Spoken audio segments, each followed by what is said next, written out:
অনেক সময় মানুষ অতীতকে দেখেন আর তখন অহংবোধে পরিপূর্ণ হয়ে ওঠেন। কখনো বর্তমানের দিকে তাকান, ভবিষ্যতের দিকে তাকান আর পরিতৃপ্তিতে ভরে ওঠেন। কেন বুঝতে পারেন না একটা সহজ কথা? এই যে সৃষ্টি, এই সৃষ্টি হলো একটা বড় চক্র যা বারংবার আপনার কাছে ফিরে আসবেই। কঠিন থেকে কঠিনতর পরীক্ষায় আপনাকে নিযুক্ত করবে, যাতে আপনাকে উত্তীর্ণ হতেই হবে। যা কাল ছিল তা আজ নেই, এটা সবাই জানেন। যা আজ আছে তা হয়তো কাল থাকবে না, এটাও আপনাকে মেনে নিতে হবে, তাও আবার হাসি মুখে। শান্ত থাকতে শিখুন আর কখনোই মনের মধ্যে অহংকার উৎপন্ন হতে দেবেন না। হতে শিখুন সেই হিমবাহের মতো। হয়তো এই জন্যই এত শীতল থাকে, কারণ ও জানে গতকালও জল রূপে ছিল, আজ বরফ রূপে হয়তো আছে, কিন্তু কাল পুনরায় সে জলেই পরিণত হবে। নিজেকে শান্ত রাখুন। হয়তো আজ আপনি সাফল্যের শিখরে আছেন, হয়তো বা নেই। আপনাকে প্রত্যেক দিন অবশ্যই দেখতে হবে। শুধু নিরন্তর প্রচেষ্টা করতে থাকুন, প্রত্যেক পরিস্থিতির জন্য তৈরি থাকুন আর একে ভারসাম্যে রাখতে শিখুন। আপনার কাল হোক, আজ হোক বা আগামীকাল, আপনার ভালো দিন হোক বা খারাপ দিন, সব পবিত্র হয়ে যাবে। তাহলে আসুন আর আমার সাথে ভালোবেসে বলুন, রাধা রাধা। এই সংসারে এমন কোনো পর্বত নেই যা এতটাই উঁচু যে মানুষ তার শিখরে পৌঁছতে পারবে না, তাকে অতিক্রম করতে পারবে না। এই সংসারে এমন কোনো সাগর নেই যা কিনা এতটাই গভীর যেখানে মানুষ তার তলদেশে পৌঁছে ফিরে আসতে পারবে না। একটা ছোট্ট বরফের টুকরো পর্বতের শিখরে গলে গিয়ে বইতে থাকে, আর দেখতে দেখতেই তা মহানদী গঙ্গায় পরিবর্তিত হয়। এর কারণ কি? এর কারণ হলো প্রচেষ্টা, প্রারব্ধ নয়। এই প্রচেষ্টাই সুনিশ্চিত করে যে আপনার প্রারব্ধ কি হবে। এই সমস্ত কিছু হলো প্রচেষ্টা আর প্রারব্ধের খেলা। আপনার প্রচেষ্টা যেরকম হবে, আপনার প্রারব্ধ সেরকমই হবে। আর আপনার প্রচেষ্টা যদি উচ্চ মানের হয়, তাহলে প্রারব্ধকে আপনার সামনে নত হতেই হবে। কি বলেন? তাহলে আসুন আমার সাথে ভালোবেসে বলুন, রাধা রাধা। কঠিন পরীক্ষায় উত্তীর্ণ হই, বড় কাজ করি। আমাদের মনে হয় এই সংসার আমাদের একটু প্রশংসা করুক, ভালো লাগে। অনেকবার মনে হয় এটা হলো আমাদের কর্মের ফলই বটে, আমরা আনন্দ পাই। কিন্তু যখন আমরা এই প্রশংসা পাই না, তখন কি হয়? আমরা দুঃখী হয়ে যাই, ভেঙে পড়ি। মনে হয় যেন আমার জন্য কেউ চিন্তাই করে না। এমন মনে হয় যেন আমাদের আনন্দে অন্য কেউ আনন্দই পায় না। অনেক রকম ভাবনা আসে। কিন্তু আমি আপনাকে একটা প্রশ্ন করতে চাই, আপনি যে কাজই করেন না কেন, যে কর্মই করেন না কেন, তা কি শুধুমাত্র প্রশংসার জন্য করেন? যদি এরকম হয়ে থাকে, তাহলে সেই ভাবনা এক্ষুনি ত্যাগ করুন। কারণ এই প্রকৃতি আমাদের অন্য শিক্ষা দেয়।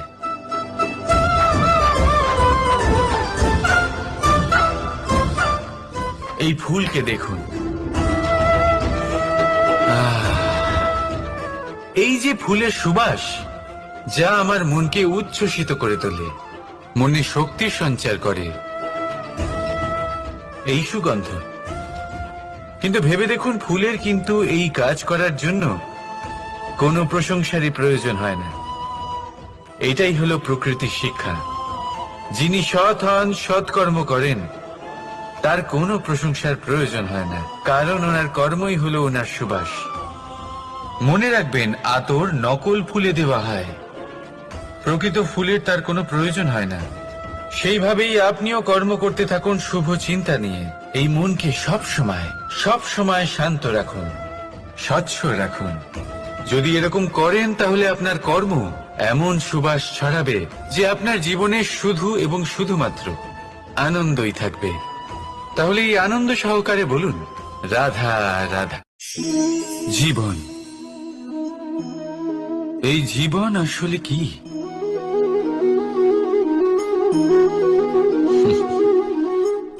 এই প্রশ্ন সবার মনেই এসে থাকে। সবার মন এই প্রশ্নের জন্যই চিন্তিত থাকে। এই জীবন আসলে কি? এর উদ্দেশ্য আসলে কি? কি করা যেতে পারে এই জীবনে? এই জীবন কি কিছু পাওয়ার, নাকি এই জীবন কিছু হারাবার? এই জীবন কি আসলে সেটাই যেখানে আমাদের পরমাত্মার খোঁজ করা উচিত, নাকি আমাদের ধাবিত করা উচিত নিজেদের স্বপ্নের লক্ষ্যে? এই জীবন আসলে কি? এই জীবন আসলে অত্যন্ত সরল। এ হলো শান্ত জলের মতো, একটা আয়নার মতো এই জীবন। এই জীবন আসলে ঠিক যেন এক আয়নার মতো। আয়না কি করে? আপনাকে সেটাই দেখায় যা আপনি করে থাকেন। আপনি ভালো রাজা, তাহলে তিনি সেই দেশকে, সেই রাজ্যকে বিকাশের পথে নিয়ে যাবেন। আপনাকে আপনারই মুখ দেখাবে সেই হাসি সমেত। আপনি রেগে গিয়ে আয়নার দিকে তাকান, আয়না আপনাকে সেটাই দেখাবে। আপনি প্রসন্নভাবে হেসে আয়নার দিকে তাকালে আয়না আপনাকে সেটাই দেখাবে। এটাই হলো জীবন, একটা আয়নার মতো। আপনি এটা ভাববেন না যে এই জীবন আপনাকে কি দিয়েছে, বরং এটা ভেবে দেখুন যে আপনি এই জীবনকে কি প্রদান করেছেন। যদি আপনি এই জীবনকে সুখ প্রদান করেন, আনন্দ দিতে পারেন, ভালোবাসা দিতে পারেন, তাহলে এই জীবনও আপনাকে সুখ, আনন্দ আর ভালোবাসাই দেবে। তাহলে আসুন এই সুখ, আনন্দ আর ভালোবাসা দিয়ে বলুন, রাধা রাধা। সংসারে অনেক সময় এরকম হয় যে আমরা খুব সমস্যায় থাকি, খুব বিপদের মধ্যে থাকি। আর সেই সমস্ত মানুষ যারা আমাদের কাছের মানুষ, আমাদের আপনজন, তারা আমাদের ত্যাগ করে চলে যান। আমরা এই সময় দুঃখ পাই, নিরাশ হয়ে পড়ি এবং একা একাই সেই সমস্যাকেও কাটিয়ে উঠি। এবার পরিস্থিতি যেমন খুশি হোক না কেন, সেই সব মানুষ যারা এমন সময় আপনাকে ত্যাগ করেছেন, তাদের প্রতি ক্রুদ্ধ হওয়া, অভিমান করা, এটা অনুচিত। আমি বলবো তাদের প্রতি কৃতজ্ঞ থাকুন। আমি বলবো তাদের ধন্যবাদ জানান যে তারা এমন সময় আপনার সঙ্গ ত্যাগ করেছেন যখন আপনার তাদের সব থেকে বেশি প্রয়োজন ছিল। কারণ দেখুন, হয় তাদের বিশ্বাস ছিল যে আপনি নিজেই এই বিপদ থেকে বেরিয়ে আসতে পারবেন, বা তাদের ত্যাগ করার জন্য আপনি নিজের উৎসাহ বাড়িয়ে তুললেন, আপনি নিজের শক্তি বাড়ালেন এবং নিজে সেই সমস্যা থেকে বেরিয়ে আসলেন। নিজের খারাপ সময়কে আপনি নিজেই ভালো সময় করে তুললেন। শেষ পর্যন্ত আপনি আরো শক্তিশালী হয়ে উঠলেন, আরো শ্রেষ্ঠ হয়ে উঠলেন। আর এটাই তো আপনার বিজয়, যার কারণ হলো তাদের আপনাকে ত্যাগ করা। তাহলে তাদের ধন্যবাদ জানান আর আমার সাথে ভালোবেসে বলুন, রাধা রাধা। দোল উৎসবে এই সমগ্র সংসার রং নিয়ে খেলা করে, কিন্তু এই রঙের সারমর্ম এই সংসার কি জানে? কখনো দেখেছেন একটা চিন্তিত মুখ শুধুমাত্র রঙের স্পর্শ পেয়ে আনন্দিত হয়ে ওঠে? দোল, দোলে আমরা কি করি? পুরাতনকে ত্যাগ করি আর নতুনকে স্বাগত জানাই। শিশিরকে বিদায় জানিয়ে এক সুন্দর, এক নতুন ঋতুকে আগমন জানাই।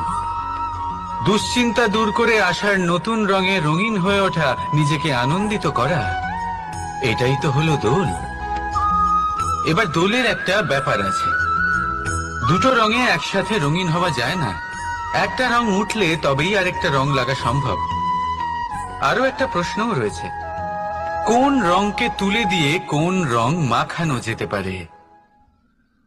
যদি আপনাকে উদাহরণ দিই, লোভের এই রং, তা যতক্ষণ লেগে থাকবে আনন্দের রং লাগতে পারবে না। যা হয়েছিল দ্বারকাবাসী এবং সামন্তক মণির মধ্যে। ভ্রান্তির রং যতক্ষণ লেগে থাকবে সত্যের রং লাগতে পারবে না, যা হয়েছে রুক্মিণীর সাথে।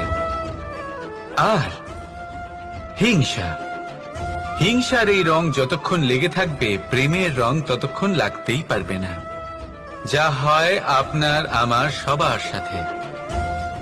তাহলে আসুন একসাথে মিলে দোল পালন করি এবং সবকিছুর উপরে বিজয় লাভ করি। অন্ধকারের স্থানে আলোর, ভ্রান্তির স্থানে সত্যের, হিংসার স্থানে প্রেমের আর লোভের স্থানে আনন্দের এই সুন্দর রং মাখাই। শত্রুতা, ঘৃণা, হিংসা এই সব কিছু ত্যাগ করি আর সকলের সখা হয়ে উঠি। আর ভালোবেসে বলি শুভ দোল। হ্যাঁ, ওটা তো আমরা অবশ্যই বলবো, রাধা রাধা। আমাদের মনে সবসময় একটা প্রশ্ন এসেই থাকে, এই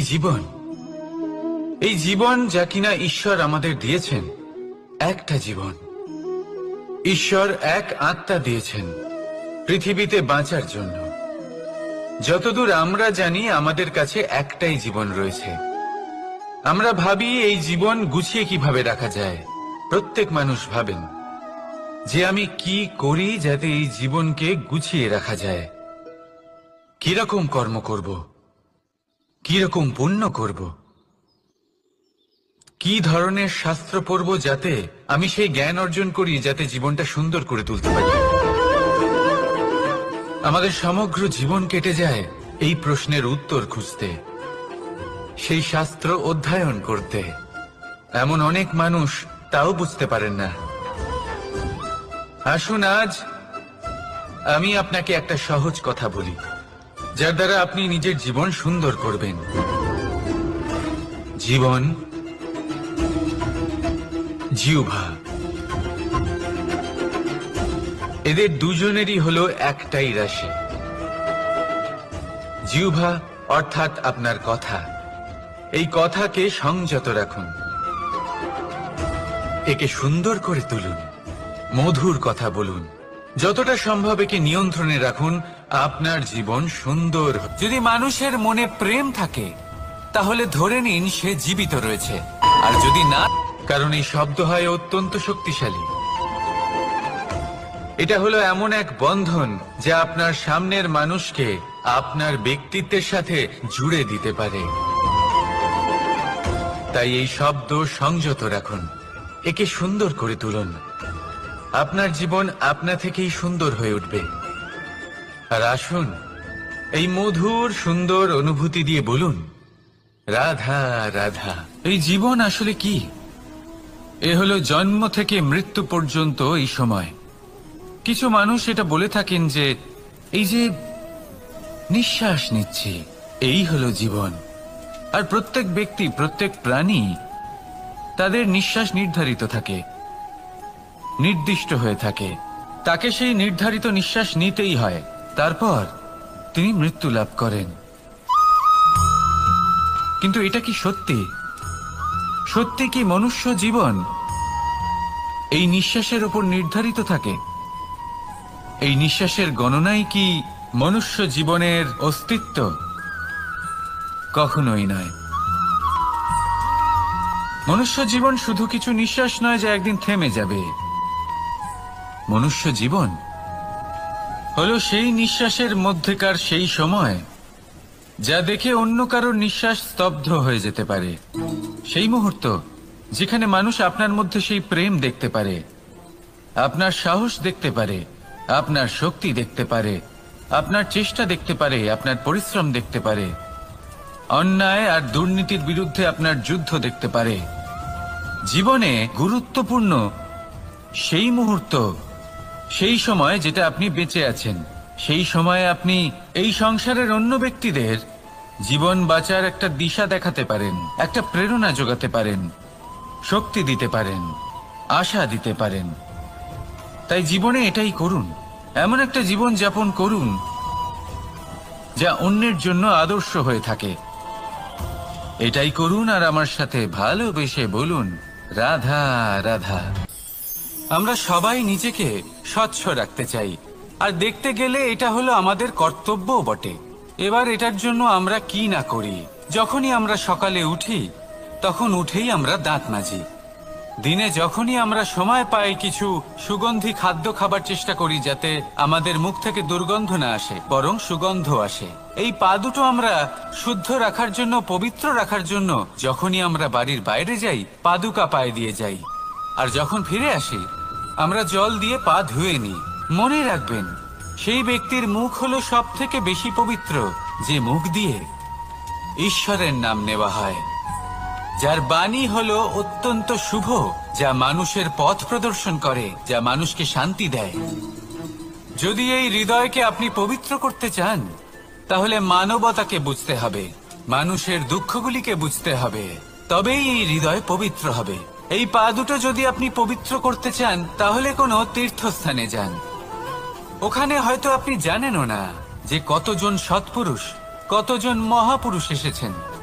তাদের চরণের ধুলো সেখানে পড়েছে, যা আপনার চরণ শুদ্ধ করে তুলতে পারে।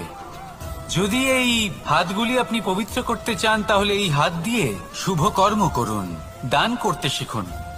আর যদি এই আত্মা আপনি পবিত্র করতে চান, একটাই বিকল্প আছে, প্রেম, শুদ্ধ নিঃস্বার্থ প্রেম। এই প্রেম বিতরণ করতে থাকুন, আপনি শুদ্ধ থাকবেন, পবিত্র থাকবেন। আসুন আমার সাথে ভালোবেসে বলুন, রাধা রাধা। কখনো এটা ভেবে দেখেছেন, কোনো বিশেষ স্থানে বা বিশেষ পরিস্থিতিতে সবথেকে বেশি গুরুত্বপূর্ণ কি হতে পারে? যদি শরীরের কথা বলি, তাহলে সবথেকে বেশি গুরুত্বপূর্ণ হলো মস্তিষ্ক আর মন। যদি ব্যবসার কথা বলি, তাহলে সবথেকে গুরুত্বপূর্ণ হলো ধন। রাজ্যের বিষয়ে কথা বললে সবথেকে গুরুত্বপূর্ণ হলো রাজা। আর সমাজের কথা যদি বলি, তাহলে সবথেকে গুরুত্বপূর্ণ হলো আমাদের গুরু। এবার এই সব গুরুত্বপূর্ণ এই কারণ এদের হাতেই সব থাকে। দেখুন, হয় এরা আমাদের উত্থানের পথে নিয়ে যেতে পারে, অথবা আমাদের পতনের দিকে নিয়ে যেতে পারে। এবার যদি কোনো অসামান্য রাজা হন, যিনি কিনা সত্যবাদী, যিনি একজন ভালো রাজা, তাহলে তিনি সেই দেশকে, সেই রাজ্যকে বিকাশের পথে নিয়ে যাবেন, আর নয়তো অন্ধকারের পথে নিয়ে যাবেন। যদি এবার গুরুর কথা বলা হয়, তাহলে জেনে রাখুন, গুরু যদি শ্রেষ্ঠ হন, তাহলে সংস্কৃতির সর্বশ্রেষ্ঠ স্তরে উনি এই সমাজকে নিয়ে যাবেন। যদি গুরু পাখণ্ডী হন, লোভী হন, লালসাগ্রস্ত হন, তাহলে এই সমাজেও এই পাখণ্ডতা, এই লোভ, এই লালসাই প্রকাশিত হবে। ঠিক এইভাবেই জীবনে, মানুষের জীবনে প্রেমেরও এক গুরুত্বপূর্ণ স্থান রয়েছে। যদি মানুষের মনে প্রেম থাকে, তাহলে ধরে নিন সে জীবিত রয়েছে।